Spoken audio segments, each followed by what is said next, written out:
What's going on, everybody? Welcome back to Shootin the Sith. I am your host, Robert Slavinsky, and it's been a minute. It's been a minute since I've done a Shootin the Sith episode. I've been sort of busy, really focusing on the Bridging the Geekdoms brand, trying to build that out on the YouTube, on the Twitters, all that jazz. So if you're a newcomer to Shootin the Sith, we are part of Bridging the Geekdoms podcast. We're kind of an offshoot. We're a spin-off show, have you, of Bridging the Geekdoms. Now, my co-host Colton and I, we are people. We do the shows together, but I do a lot on my own as well. In my car when I drive home, because this is the best time that I have to talk about things, and I kind of just love getting information out there, and I love talking about ideas, and I love seeing other people's ideas when they spin off of what I have to say. Now, I do want to apologize for my little lisp today or slurring of my words. I'm dealing with a tooth issue. It's really hurting me today. Well, not as bad as it was yesterday, but I have a dentist appointment coming up. But I really wanted to talk about this because this past weekend there was a story that came out. Not an official story, wasn't anything from Lucasfilm or any major outlet, but there's this idea and this push to get Brie Larson into the Star Wars universe. And I'm not a big Brie Larson fan. I don't feel she's very charismatic when she's on screen. She's very just straight-faced, but that's besides the point. I'm not against the idea of her getting a role in Star Wars. I'm not against the idea of her, bringing a new character to the screen and to the galaxy of Star Wars. I'm all for it, because I want more Star Wars. I want to continuously build this universe. So this story came out that Brie Larson would be leading a new saga of Star Wars set in the future, hundreds of years in the future after the Skywalker saga. And it got me thinking, okay, that's not a bad premise, actually. It really isn't. I actually kind of like that idea. I know a lot of people want to go back. People want to go back to the Old Republic, and I do too. I also want to go to the Old Republic. I love the Old Republic aesthetic. I love the idea of, just exploring the Sith in their prime. That's the kind of stuff I'm okay with and I want to see, but this idea here, and whether it's fact or fiction or whatever it could be, because if this happens, I think it's a good idea of going into the future, going hundreds or even thousands of years into the future after the Skywalker saga. Because what that does is that gives the ability for the storytellers to still expand on what the Skywalker saga brought and can continue to bring. Whether you like the way they ended the saga with Rey saying that she's now a Skywalker or not, whether you like those films or not, I think this is an amazing opportunity and a smart move if this actually plays out the way that I'm thinking it could play out.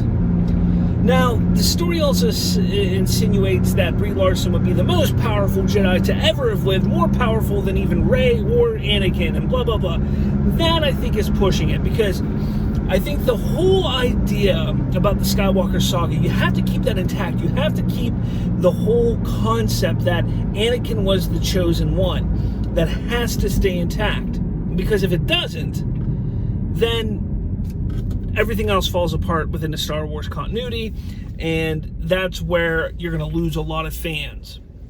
So I'm not saying that this new character Brie Larson would be playing should not be powerful in any sort of way, but I don't think that she should be the most powerful, because even Anakin technically wasn't the most powerful, but he was the chosen one. He was the one that was going to bring balance to the Force because of his abilities and because of who he was. And that is more powerful than just being able to utilize your mind, to utilize the Force and, laser swords and all that jazz. Because it was who he was that ultimately brought the downfall of the Sith. So to me, that is way more powerful than just somebody who's powerful in the Force, because he was able to utilize not just the Force, but his free will and so on and so forth. But let's not get into that. Let's get into this idea and this movie idea, because again, I'm not against the idea. I actually really, really like the idea, because I think it could really, really, really work for continuing Star Wars. But how? How is this going to continue? How are we going to make it that it's excuse me, enjoyable, watchable? Well, simple, because you honor what the Skywalker saga brought. So you put you jump into the future, and it's going to be about discovering the Jedi in the future.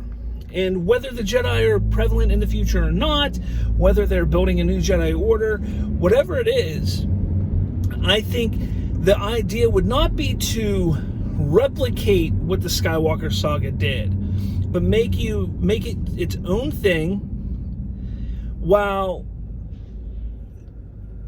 I don't know how to, what the word I'm looking for, but bringing the past to haunt and to honor it.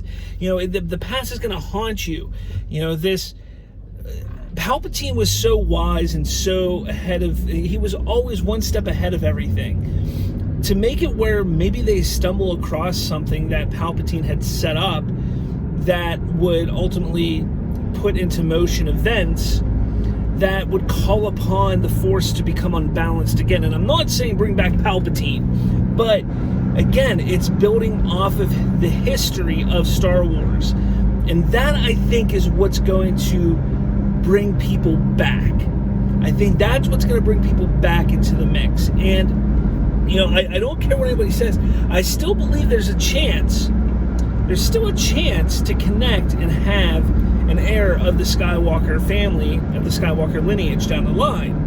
And how badass would it be, in my opinion? But how badass would this be, honestly, guys? Come on, think about it.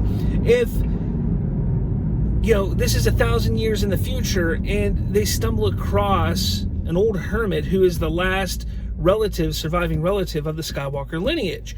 But how? Ben died, Ben Solo died, and Luke died. Well, we don't know what Luke was doing for those 30 years between Return of the Jedi and The Force Awakens. So many people want Mara Jade and all that jazz. Well, here's an opportunity to do something like that and show that, okay, there is history, there is a connection to the Skywalkers, and where was this Skywalker during the events of The Last Jedi and The Rise of Skywalker? Well, there's more that you can build off of and explore, and I'll get more into that in an upcoming video. I might be getting Colton on it with me, but I am going to bring it up. I want to talk about something in an upcoming video about the legacy characters, and this would be a nice little segue into that. So I think it would be really cool, and I know people want to get away from the Skywalkers. I'm not saying make a Skywalker the main character. What I'm saying is you have a Skywalker pop up and be this old hermit who, you know, has some knowledge and maybe even some latent Force abilities that give him the ability, or her the ability, to help push the main character forward on their journey, on their quest. And again, it's adding little bits and pieces of the original and Skywalker saga, the original trilogy and the Skywalker saga, and even the prequel trilogy, little bits and pieces throughout this new era to honor it, but also to have the past haunt the current and new generation. And I don't know, I just think it's a brilliant idea. Let me know in the comments what you think. If you think if maybe I'm crazy. Again, this whole information about Brie Larson and all this stuff could be poppycock. It could be nothing. It could be all some weird YouTuber just making up shit. You know, it could be a Doomcock kind of guy, or Mike Zero, or whoever. Maybe they're just making stuff up. Maybe it was just found on 4chan or Reddit, whatever it is. It could just not play out, but I think that this person, if they're making it up, if it's not Lucasfilm, I think they're onto something here. I really do. I really think that this is a great way to go, because you're going to get the best of both worlds. You're going to get the best of honoring the past, the Skywalker saga, so the older fans, the fans who've been into Star Wars for the last 40 years, they're going to be interested. But then you're also going to pull in a new generation of fans, and then they're going to be like, oh, what does this all mean? And then they're going to want to go back. It's kind of what they tried to do with the sequel trilogy, but failed miserably at. I think that jumping up 1,000 years into the future, exploring the galaxy and, building off of that, I think would be an amazing thing. And honestly, you do a trilogy that way and just see what happens. Right now we know that they're focusing on the High Republic, on the comic side, on the book side, everything like that. The television series are taking place during the Skywalker saga, and then you have some films coming up with the Rogue Squadron and stuff like that. They're going to be taking place after the Skywalker saga. Here, let's go even further and just have multiple timelines that they're covering at one time. And there's going to be something for everybody. But I really, really like this idea. So let me know in the comments below what you think. Am I crazy? Am I just kind of like, all right, you just want Star Wars, so you're just going to say anything? Or give me some of your thoughts, like what they could possibly do in the future. Some story ideas, some intriguing tidbits and such. I want to hear your thoughts, guys, because Star Wars is nothing without its fans, and let's show Lucasfilm, let's show them that we're excited about the future of Star Wars, and we have ideas, and we hope that they take some of these ideas. So throw your stuff in the comments below. I want to hear them. Make sure you hit that like, make sure you hit that subscribe button. Remember, as always, stay classy, everyone. We got some more Shootin the Sith stuff coming up over the next few weeks and months and years and decades and, decades. With all that said, guys, thanks for watching. May the Force be with you.